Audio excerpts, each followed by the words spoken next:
তাদের আজকের রায়ের ফলে চাকরিতে পুনর্বহাল হতে আর কোনো বাধা নাই। অনুমোদনের মাধ্যমে যে কথাটি প্রমাণিত হলো, ইতিপূর্বে যে রায় হয়েছিল সেই রায়টি আইনানুগ হয়নি।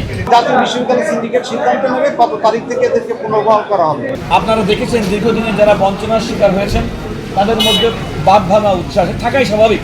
17 নভেম্বর 2003 থেকে 31 আগস্ট 2004 পর্যন্ত একটা পার্টিকুলার পিরিয়ডকে ধরে এই সময়ের মধ্যে যাদের জাতীয় বিশ্ববিদ্যালয়ে বিভিন্ন নিয়োগ বিজ্ঞপ্তির মাধ্যমে অ্যাপয়েন্টমেন্ট হয়েছিল তাদের সকলকে আজকে যাদেরকে চাকরিচ্যুত ঘটানো হয়েছিল তাদের আজকের রায়ের ফলে চাকরিতে পুনর্বহাল হতে আর কোনো বাধা নাই।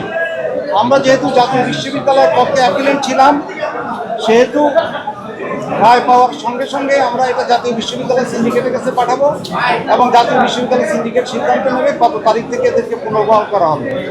এটা অত্যন্ত গুরুত্বপূর্ণ এই কারণে যে কোনো প্রতিষ্ঠান আদালতের নির্দেশের কারণে যে প্রতিষ্ঠান তার কর্মকর্তা কর্মচারীদেরকে চাকরিচ্যুত করতে বাধ্য হয়েছিল তারা তাদের সেই ভুল সংশোধনের অংশ হিসেবে তারা আজকে আদালতের দ্বারস্থ হয়েছে বিশ্ববিদ্যালয়ের সঙ্গে।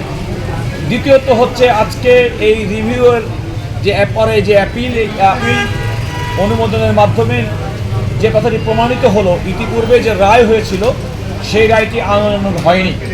আমরা আজকে আরেকটি মামলা সকালবেলা রায় হয়েছে, সেই রায়টা সম্পর্কে যদি আমরা বুঝি তাহলে আমার মনে হয় আমাদের সালাউদ্দিন দোলন সাহেব সে কথাটা আমরা আলোচনা করছিলাম যে একটা জুডিশিয়াল রং, আমি এর চেয়ে ভালো শব্দ আর ব্যবহার করছি না, একটা জুডিশিয়াল রং যদি কোনো একটা পার্টিকুলার পিরিয়ডে কোনো সময় হয়ে থাকে তাহলে পরবর্তী সময় যখন সুযোগ আছে আর্লিয়েস্ট অপরচুনিটিতে তাহলে সেই রংটাকে সংশোধন করার একটা সুযোগ আমার মনে হয় যে আমাদের জুডিশিয়ারি এটা গ্রহণ করেছে।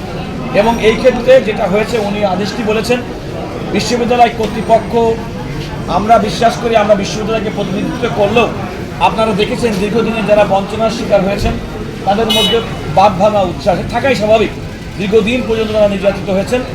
আমরা প্রত্যাশা করব এবং আমরা বিশ্ববিদ্যালয়ের পক্ষ থেকে মনে করি যেহেতু বিশ্ববিদ্যালয় সিন্ডিকেটের সিদ্ধান্ত অনুযায়ী তাদেরকে চাকরিতে পুনর্বহাল করার সিদ্ধান্ত নিয়েছিল, কিন্তু আইনি জটিলতার কারণে মামলার কারণে এই আপিলটি এই রিভিউটি এবং পরবর্তীতে আপিলটি শুনানি করতে হয়েছে এবং সেগুলোর ভিত্তিতে এখন বিশ্ববিদ্যালয় যেহেতু রায় তাদের প্রতি বিশ্ববিদ্যালয়ের প্রতি সমস্ত বিষয়টি আইনানুগভাবে নিষ্পত্তি হয়েছে, আমি বিশ্বাস করি অতি দ্রুত বিশ্ববিদ্যালয় কর্তৃপক্ষ দেশের সর্বোচ্চ আদালতের রায়টি তারা বাস্তবায়ন করবেন। এই ঈদে জামা জুতো অ্যাক্সেসরিজের ডিসকাউন্ট